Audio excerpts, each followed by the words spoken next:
Assalamualaikum warahmatullahi wabarakatuh. Saya Fitrian Nur Anissa dari kelas C PJJ PAI Syekh Nurjati Cirebon akan menjelaskan tentang fikih dan usul fikih serta perkembangan usul fikih. Fikih secara bahasa berasal dari kata faqaha yufaqihu fikhan yang artinya pemahaman. Sedangkan secara istilah, fikih adalah ilmu yang membahas tentang hukum-hukum syariat yang berhubungan dengan amali atau perbuatan dan diperoleh melalui dalil-dalil secara terperinci.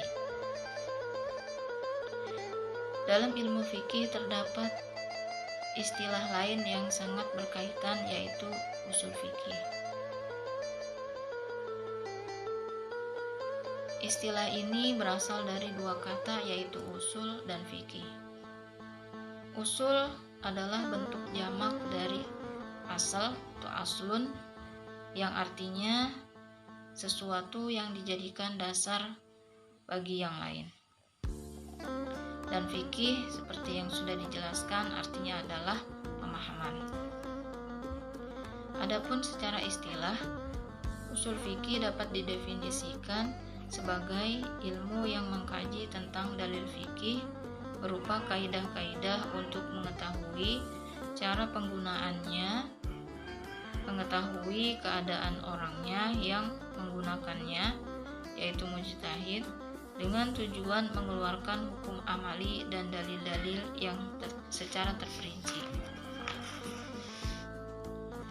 Dalam pengertian lain, usul fikih adalah ilmu yang mempelajari kaidah-kaidah, teori-teori, dan sumber-sumber secara terperinci dalam rangka mengeluarkan hukum yang diambil dari sumber-sumber tersebut. Sederhananya, fikih adalah ilmu yang mempelajari dan mengetahui hukum-hukum syariat Islam. Sedangkan usul fikih yaitu kaidah-kaidah yang dibutuhkan untuk mengeluarkan hukum-hukum dari perbuatan manusia yang dikehendaki oleh fikih. Fikih diibaratkan sebagai produk dari usul fikih, sedangkan usul fikih merupakan alatnya. Ilmu fikih berasal dari usul fikih, sedangkan usul fikih berdiri dengan sendirinya. Perkembangan sejarah usul fikih.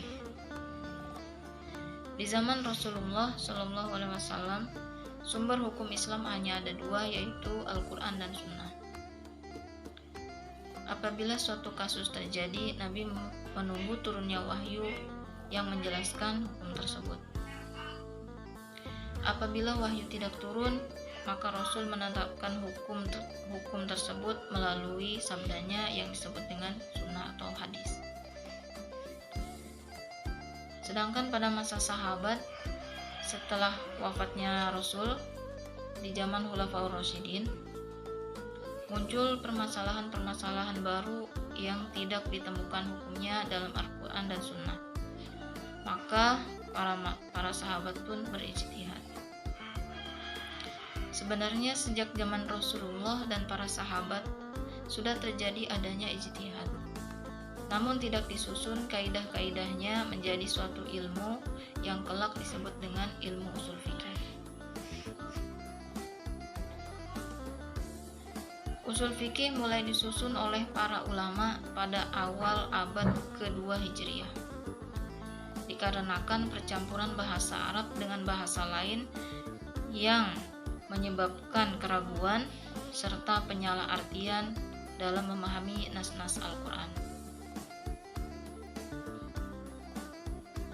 Ulama yang pertama kali menyusun kitab ilmu usul fikih ialah Imam Abu Yusuf, yaitu murid dari Abu Hanifah. Akan tetapi sayang sekali kitab ini tidak sampai kepada kita. Diterangkan oleh Abdul Wahab bin Khalaf bahwa ulama yang pertama kali membukukan kaidah-kaidah ilmu usul fikih ini dengan disertai alasan-alasannya adalah Muhammad bin Idris Asy-Syafi'i dengan kitabnya yang diberi nama Ar-Risalah. Demikian ilmu usul fikih terus berkembang sampai abad keempat dan seterusnya. Wallahu a'lam. Terima kasih. Wassalamualaikum warahmatullahi wabarakatuh.